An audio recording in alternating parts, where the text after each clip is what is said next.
Today I'm going to explain about cardiac electrophysiology.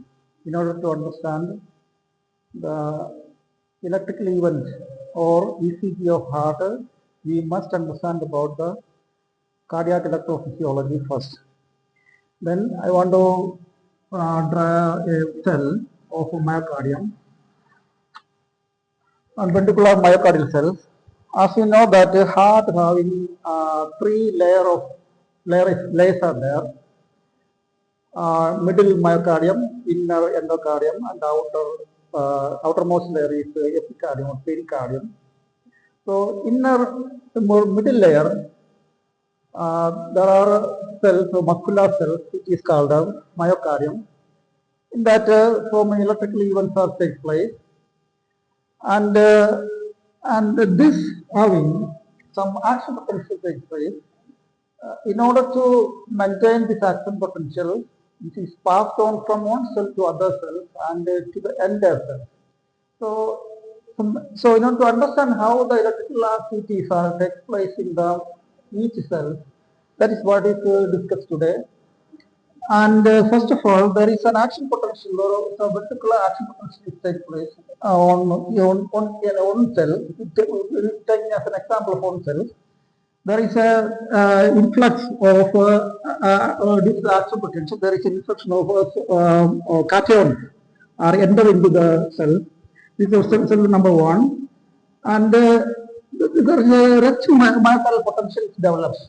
So on resting myocardial potential having a minus 90 millivolts, for resting myocardial potential. So in order to enter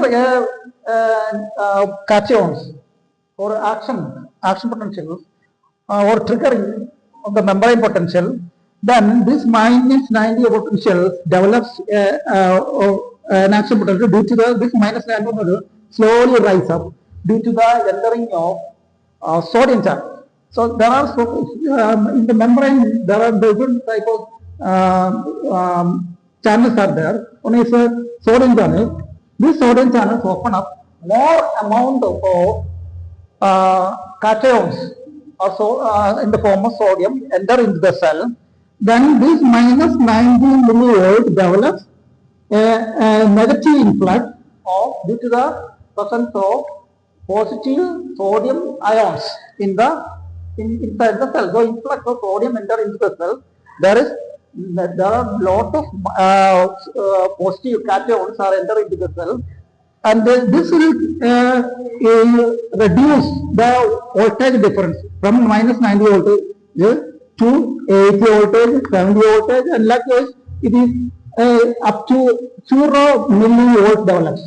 So due to the 0 millivolt develop, due to the presence of more amount of sodium enter into the cell, then after some period, this process is called depolarization. So due to this polarization stage, that means stage 1, due to this polarization stage is due to the entry of cationic charge of sodium, with the opening of the sodium channels, more amount of sodium enter into the cell. This enables the minus 90 volt to become depolarized up to 0 millivolt. So this 0 millivolt, then next is opening of the calcium channel and simultaneously opening of the calcium channel, calcium channel and the potassium channel. So calcium channels or potassium channels open up. Then this, remember one thing, calcium is more outside than inside the cell, and likewise potassium is more inside than outside of the cell. So calcium enter in the cell, then there is a slight deflection in the depolarization stage. That is the stage 2. Stage 2, the slight deflection in the calcium due to the calcium entry of the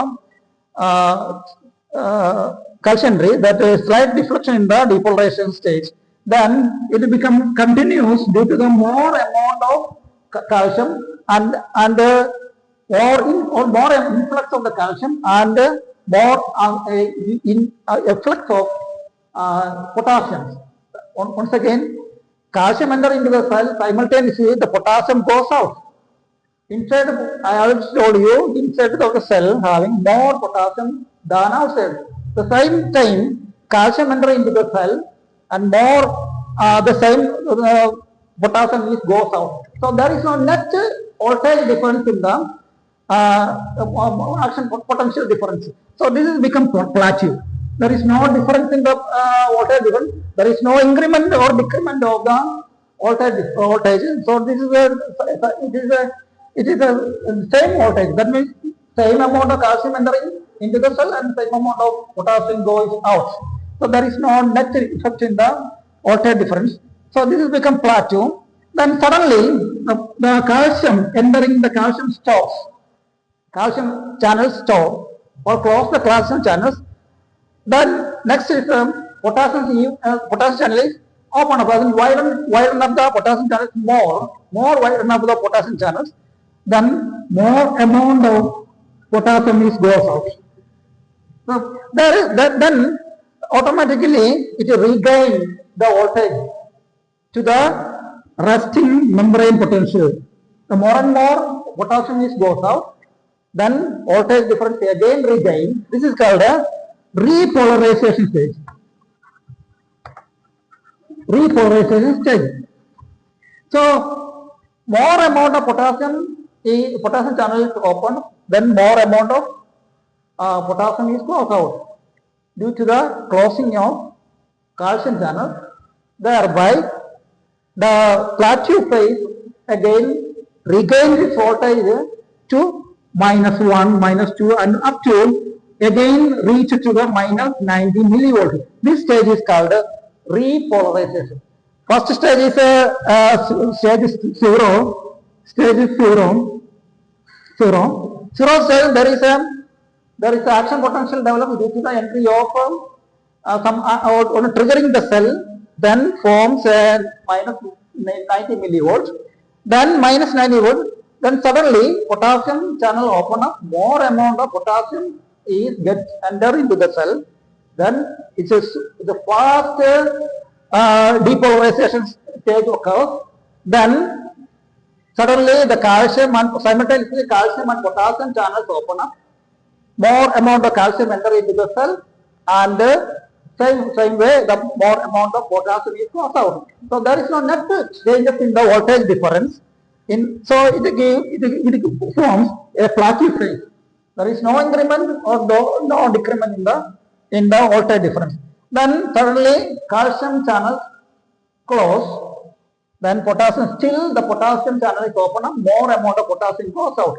Then it regains its original position or voltage difference, again regain its -90 volt.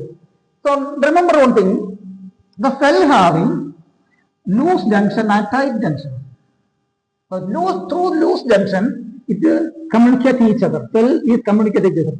So this electrical gateway, there are some electrical gateway to the myocardial, ventricular myocardial cells. So once the cations enter into the cell, it is passed on to the next cell. This is cell number 1 and cell number 2, and like this cell number 3, and like cell number 4. So each cell is communicated through this electrical channel. So that means through the loose junction.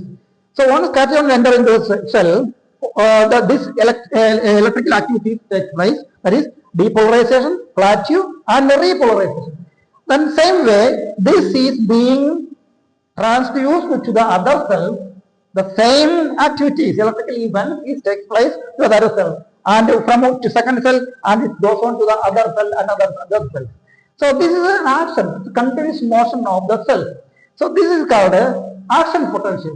Once the action potential takes place, mainly due to the some electrical event takes place in the SA node and AV node, sinoatrial node and atrioventricular nodes. Then the action potential develops. So these electrical potential, due to this electrical potential, then the entry of sodium and the entry of calcium and the influx of calcium ions takes place on each cell. So this is a normal function of electrophysiology. So in order to understand the ECG of the heart, you have to first understand about these events. So that means depolarization, plateau, and reflex. Remember again, depolarization due to under depolarization stage, the more amount of cations in the form of sodium entry into the cells. Then plateau phase, there is no net difference in the voltage or no net voltage difference because of same calcium and same amount of potassium is goes or transfused across the membranes. Then calcium channel close, more amount of potassium is goes out, then automatically regain negative voltage, and it is more and more potassium is goes out, more and more negative voltage difference is regained, and these become repolarized up to zero resting membrane potential, that is 19 millivolt. Then this is being transfused across another cell and other cell. Then the total ventricular myocardial cells become active due to the action potential develops. Then this is a normal cardiac electrophysiology. That's all about electrophysiology of heart. Thank you so much.